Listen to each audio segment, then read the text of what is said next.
పదవ తరగతి శతక మాధుర్యం పాఠం 5వ పద్యం.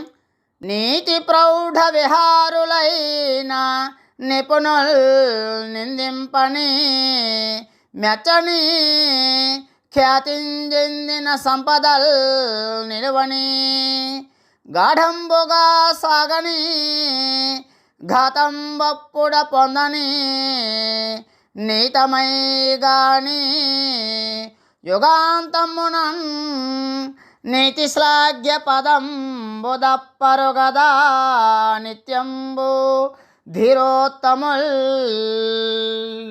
భావం: నీతివేత్తలు పొగిడినను నిందించినను సంపదలు నిలిచినను పోయినను మరణము అప్పుడే కలిగినను అల్పాంతమునకు కలిగినను ధీర గుణము గలవారు న్యాయ మార్గమును ఎన్నడను దాటిపోరు గదా.